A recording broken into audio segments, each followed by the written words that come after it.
Muraho neza, nitwa Emmanuel Uwimana, nkaba ndi umwanditsi w'ibitabo binyuranye bibanisha umuryango nyarwanda. Ubu rero nifuje kubasomera kimwe mu bitabo nanditse, igitabo cya gatanu cyitwa Ikiguzi cy'imbabazi, aricyo cy'iki ngiki. Nacyanditse muri uyu mwaka w'ibihumbi 2021 ubwo kigisohoka, ariko nifuje ko nagisangiza abantu kuko ni inkuru nziza y'urukundo. Ubusanzwe nandika ibitabo bitandukanye nabyo bibanisha umuryango nyarwanda nk'uko mubibona inyuma. Igitabo cya mbere nacyise ubuzima mu muryango, nacyanditse mu bihumbi 2010. Igitabo cya kabiri natangiye kucyandika 2012, gisohoka mu bihumbi 2017, cyitwa Inzozi z'urukundo. Nicyo cy'iki ngiki mureba hano, Inzozi z'urukundo. Hano nza kwandika ikindi gitabo mu bihumbi 2020, nise Isano isumbuye amaraso, nicyo cy'iki ngiki.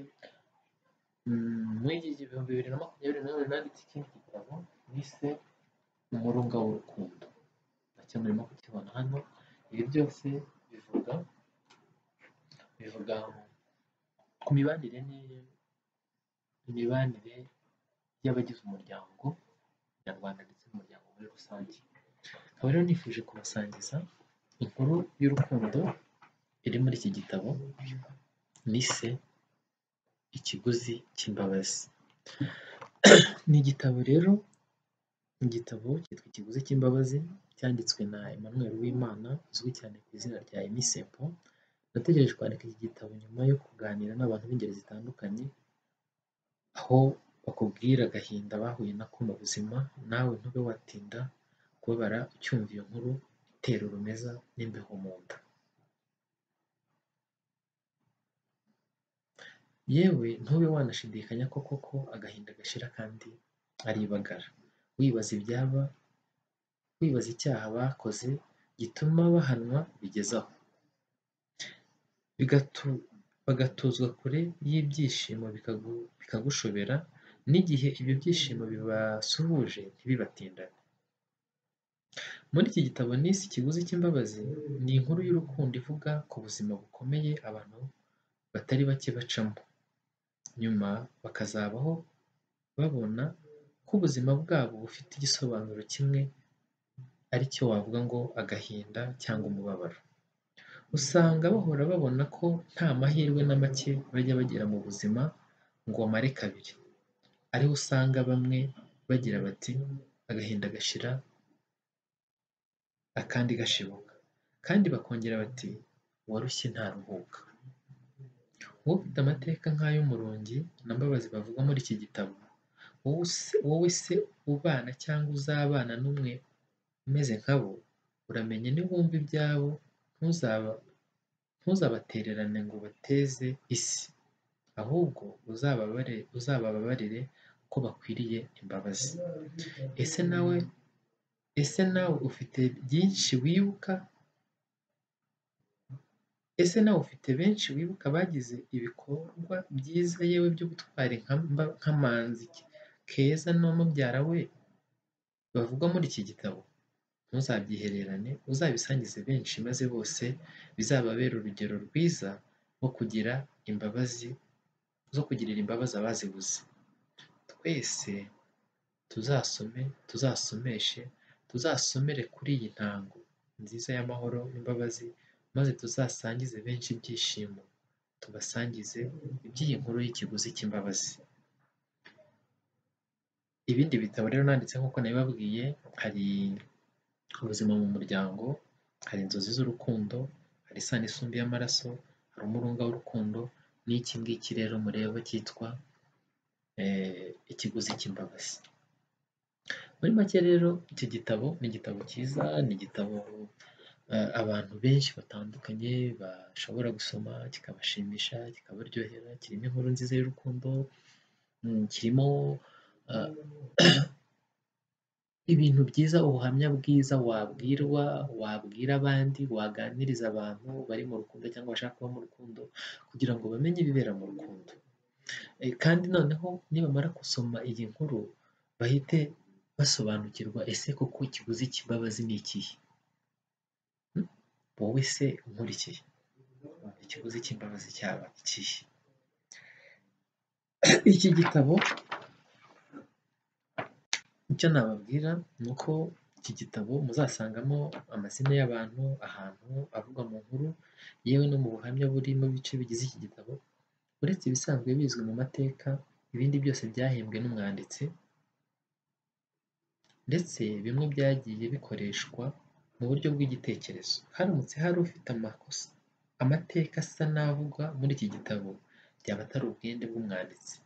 Ibitekerezo, ubuhamya, amafoto bitandukanye bivugwa muri iki gitabo ntibikwiriye kwitiranwa n'ibitekerezo bwite by'umwanditsi, ahubwo ni ibifasha uwandika n'usoma kuryoherwa n'inganzo ngari iganje ihumuriza imitima ya benshi bahungabanyijwe n'amateka atonekwa n'amatage bahuye nayo.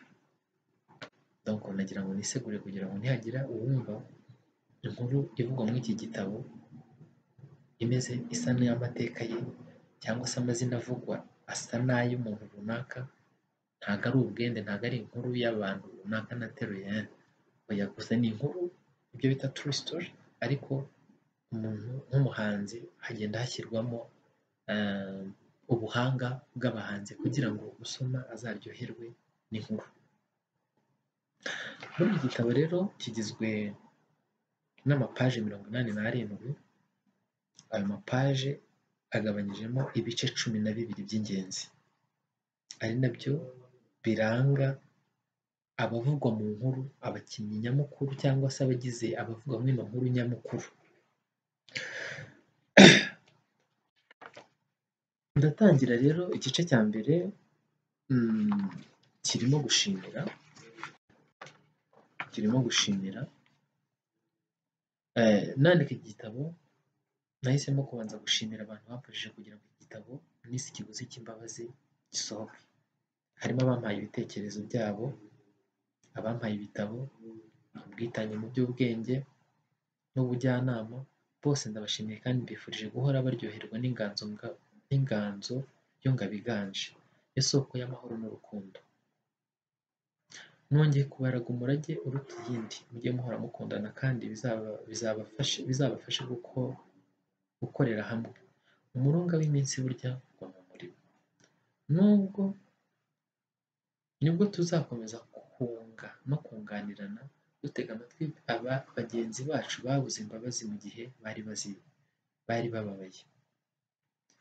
Nawe niwumva ibyabo ntuzabababaze, ahubwo bizakubabaze, bigutere kugirira imbabazi benshi bameze nkabo. Mboneyeho gushimira abantu bakurikira: Imana y'isoko y'isano y'urukundo n'imbabazi. Ndashimira kandi umufasha wanjye Emima Mukeshimana. Ndashimira umuhungu wanjye Inzozi Kundwa Kenny Lorenzo, umuryango wa Simplice Frank, umuryango wa Mbabazi na Keza, umuryango w'Umurungi na Sugira, n'umuryango wa Muhoza wa se Claudette. Dutangiye rero n'incamake y'ibikubiye mu gitabo. Iki gitabo cyitwa Ikiguzi cy'imbabazi, cyanditswe na Emmanuel Uwimana. Natekereje kwandika igitabo nyuma yo kuganira n'abantu b'ingeri zitandukanye, aho bakubwira agahinda bahuye nako mu buzima. Nawe ntube watinda kubabara ucyumva iyo nkuru itera urumeza n'imbeho mu nda. Yewe ntube wanashidikanya koko agahinda gashira kandi aribagara. Wibaza icyaha bakoze gituma bahanwa bigezaho, bagatuzwa kure y'ibyishimo bikagushobera, n'igihe ibyo byishimo bibasuye bibatindana. Muri iki gitabo nise Ikiguzi cy'imbabazi, ni inkuru y'urukundo ivuga ku buzima bukomeye abantu batari bake bacamo, nyuma bakazabaho babona ko ubuzima bwabo bwose bufite igisobanuro kimwe, aricyo cy'agahinda cyangwa umubabaro. Usanga bahora babona ko nta mahirwe na make bajya bagira mu buzima ngo amare kabiri, ariko ariho usanga bamwe bagira bati agahinda gashira akandi gashibuka. Abandi nabo bati uwarushye ntaruhuka. Wowe ufite amateka nk'ay'Umurungi na Mbabazi bavugwa muri iki gitabo, wowe se ubana cyangwa uzabana n'umeze nkabo, uramenye niwumva ibyabo ntuzabatererane ngo bateze isi, ahubwo uzabababarire kuko bakwiriye imbabazi. Ese nawe ufite benshi wibuka bagize ibikorwa byiza by'ubutwari nka Manzi, Keza na mubyara we? Ntuzabyihererane, uzabisangize benshi, maze bose bizababere urugero rwiza rwo kugira imbabazi abazibuze. Twese dusomere kuri iyi ntango nziza y'amahoro n'imbabazi, maze dusangize benshi ibyishimo, tubasangize iby'iyi nkuru y'ikiguzi cy'imbabazi.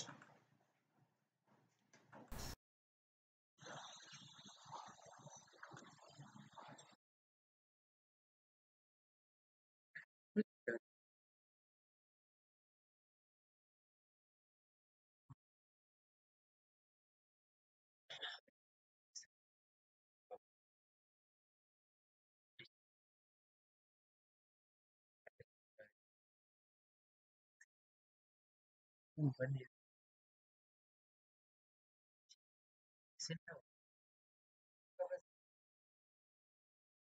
Ese nawe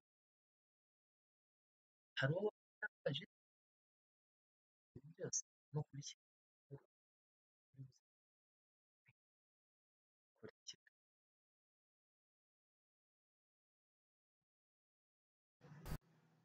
Inkuru yacu itangira umwana w'umukobwa witwa Umurungi yari afite abavandimwe batanu, akaba imfura muri bo. Bari baravukiye hanze y'igihugu bari batuyemo. Ubwo yari afite imyaka 7 gusa nibwo umuryango we wageze mu gihugu cy'isezerano. Mu buzima bugoye arerwa na nyina wenyine kuko se yari yarasigaye ku rugamba, babagaho batunzwe no guca inshuro ndetse no gucuruza utunyanya ku muhanda mu rusisiro bari batuyemo. Bari babayeho mu buzima butoroshye. Mu gihugu hari hakirimo ibikorwa by'intambara n'ubwicanyi bwa hato na hato. Umubyeyi utari gito yareze abo bana, Umurungi n'abavandimwe be bato, bakomeza kubaho no gushakisha ubuzima. Rimwe na rimwe nyina yoherezaga abo bana mu miryango yabo yabaga mu ntara zitandukanye kugira ngo byibuze arebe ko bwacya kabiri.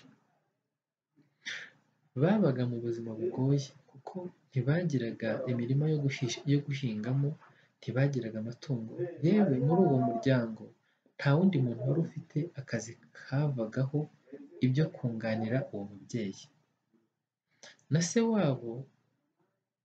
se w'abo bana aho yari ari ku rugamba ntiyabashaga kohereza umusanzu we ngo atere ingabo mu bitugu uwo mubyeyi wari warakomeje kuruhana abo bana wenyine. Nyamara iyo miryango yoherezagamo abana siko bose babagiriraga ikigongwe. Harimo n'uwo mukobwa wari ugeze mu kigero cy'ubwangavu. Iminsi uko yakomeje kwicuma, uyu mwana w'umukobwa bamushyize mu ishuri ribanza atangira kwiga. Ariko umuryango yabagamo nyuma yo kuva ku ishuri bamukoreshaga imirimo y'uburetwa, hakiyongeraho gukubitwa bya buri munsi, ndetse n'ihohoterwa yakorerwaga n'umugabo wa nyina wabo wazaga rimwe na rimwe muri urwo rugo. Aka kazi kose ntikari gakwiye umwana muto wari mu kigero nk'iki. Gusa nta yandi mahitamo yari afite, kuko yari akeneye aho kuba ndetse no kubona ibimutunga. Umunsi umwe nyina yaje kumusura aho yabaga, asanga umwana yarahindanye. Yasanze acyambaye imyenda yamwohereje yambaye, yaramucikiyeho. Ubwo kandi yari avuye mu kigunda kwahirira ingurube. Imvura yamunyagiye, ajejeta amazi umubiri wose. Uwamurebaga wese ntiyashidikanyaga ko uwo mwana yari yarabaye umugaragu w'abandi bagaragu. Agahinda karamwishe. Umwana nawe akimukubita amaso yahise aturika ararira, ahita amwikubita mu gituza. Undi nawe n'agahinda kenshi araturika ararira. Ishavu y'umwana w'umukobwa yari afite mu maso ye yasobanuraga buri kimwe cyose atabashaga kuvugiraho. Gusa nk'umubyeyi byose yarabibonaga. Byatumye uwo mubyeyi utari gito ahita afata icyemezo cyo kumutahana akajya kubana na we.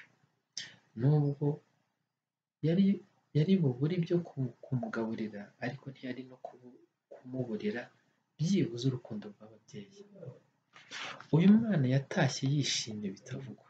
Mu nzira yagendaga yibaza niba ari we uvuye muri urwo rugo cyangwa se bamubeshye. Yatekerezaga ko nagera mu nzira ashobora kuza kumusubizayo. Mu mutima we yagiye abaza Imana asenga atuje agira ati ariko se ni njyewe cyangwa ndimo kurota?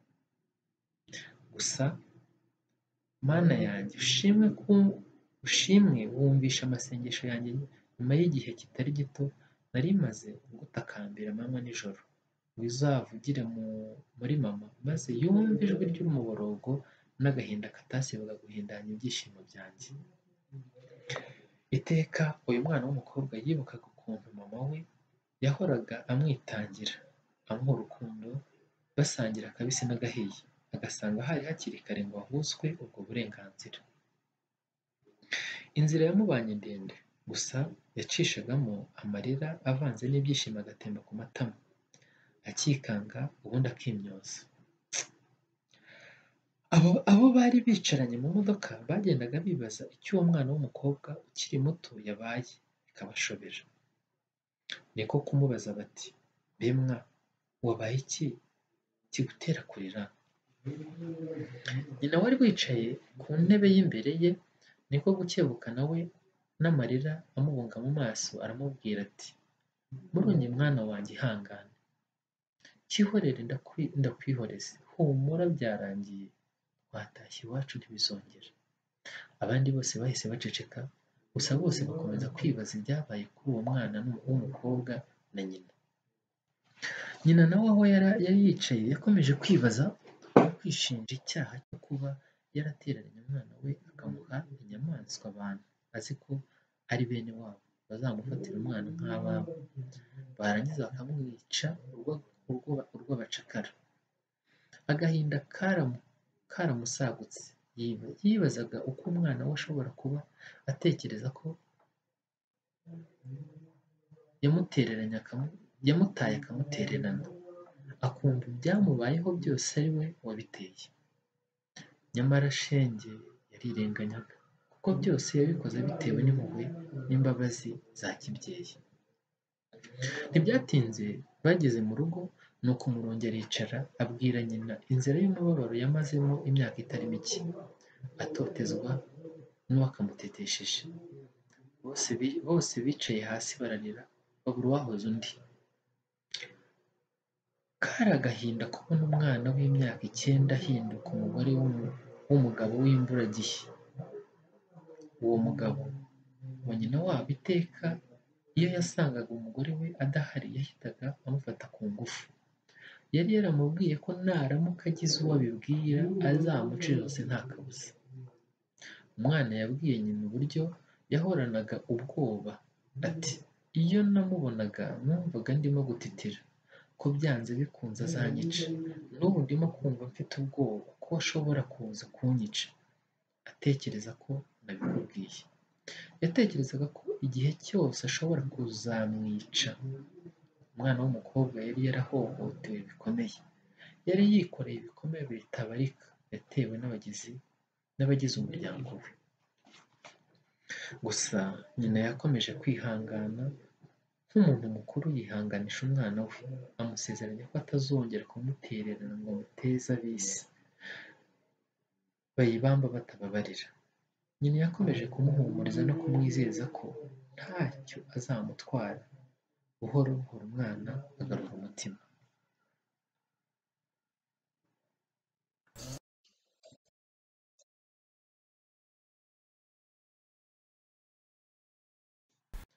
umuryango bakomeje kubaho nabi bashakisha icyabatunga. Yewe Umurungi asubira mu ishuri yigana umwete afite intego zo kuzahindura amateka y'umuryango we. Ntibyatinze yarangije amashuri abanza afite amanota meza rwose, akomeza mu yisumbuye.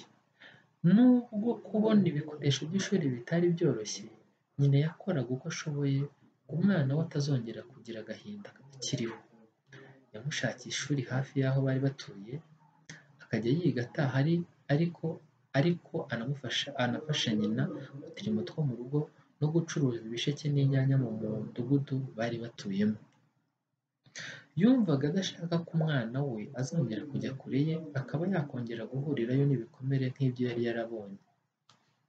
Imyaka itatu ishize yakoze ikizamini gisoza icyiciro rusange toronkome, ariko ntiyabasha kubona amanota ahagije yo kumugeza mu cyiciro gikurikiraho. Niko guhita ajya kwiga mu gihugu cyari gituranye n'icyo bari batuyemo, kuko ho batasabaga amanota menshi, nuko ahitamo gukurikira ishami ry'ubuvuzi. Umurungi yari amaze kugera mu kigero cy'umukobwa w'inkumi. Yari yaravumbutsemo umukobwa mwiza cyane. Uwamurebaga wese ntiyashidikanya ku bwiza bwe. Yari ateye neza, yari mwiza mu maso, aseka neza, amenyo ye yari urwererane rutatswe n'inyinya y'umukara. Iyo yasekaga yakerezaga abamurebaga bose. Mbese uyu mwana w'umukobwa yari urukerereza pe! Nyamara iyo nseko ye yari izigamye ibanga rikomeye yagize akiri mutoya. Yari yikoreye ibikomere bitabarika bitashoboraga kumenywa na buri wese. Umwana w'umukobwa yari yarabyirutsemo umwari utamwaye, umwari warambuzaga abasore biganaga hafi ya bose. Uwamubonaga wese yatangariraga ubwiza bwe. Nyamara ubwo bwiza bwari butwikiriye intimba itagira ingano yari yaratewe n'umuryango yarerewemo twagarutseho haruguru. Ntibyatinze abasore biganaga batangira kumutereta no kumusaba urukundo. Gusa kubera ibikomere yari yikoreye ntibyamwemereraga kugira uwo yemerera urukundo. Ibyo byose yabizirikagaho inama nyina yahoraga amuha, amwibutsa ko ibyishimo bye by'umuryango n'uby'umuryango we ari we wenyine ubifite mu biganza bye, ko yahawe amahirwe ya kabiri naramuka yangije atazabibabarirwa ukundi. Ibyo byatumaga ahora atinya ijambo urukundo ndetse n'uza arimubwira wese, kuko yatekerezaga ko byatuma ahusha intego z'ubuzima bwe.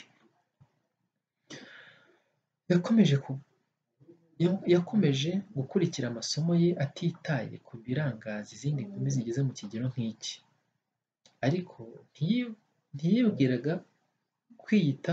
ntiyaburaga kwiyitaho no kwambara neza, ku buryo uwamubonaga wese yibazaga niba ari we bari bazi kera akiri muto cyangwa ari impanga ye, wa wundi wabaga muri ka kazu gaciriritse k'ibyatsi aho yabanaga na nyina na barumuna be bikabayobera. Umurungi yari yarahindutse rwose, kandi yari umukobwa ufite intego mu buzima. Iteka iyo mwaganiraga yakubwiraga ko ikintu yumva cyatuma yongera gukomereka iteka kigendera kure. Yakomezaga agira ati, intego yanjye ni ukuzatanga ibyishimo mu muryango wanjye, nkabibagiza imibabaro twanyuzemo tukiri bato. Akongera ati, kandi sinshaka kuzabaho nk'uko mama yabayeho, aturera wenyine mu mvune zitababarirwa. Yakomezaga kuvuga ko azakora uko ashoboye akazaba umubyeyi mwiza ukunda abana be. Yahoraga asenga asaba Imana ngo izamuhe umugabo umukunda kandi umukundira uko ari, adasize na kimwe. Izo nizo zari inzozi z'umwari mwiza wakoraga uko ashoboye ngo azabe umutima w'urugo, azatange ibyishimo ku babibuze, maze nawe atange imbabazi ku bazibuze, imbabare zose zimugane.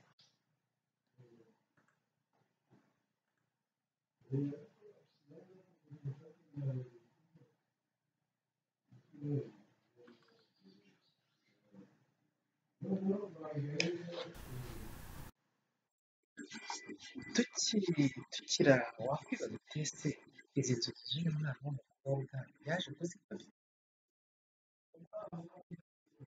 yaje kuzikabya ese amashuri yara ese amashuri yaje kuyarangiza umuryango we yaje kuwuha ibyishimo nk'uko twese kubivuga kurikira igice cya kabiri cy'iyi nkuru kiguzi cyose. Urakoze cyane.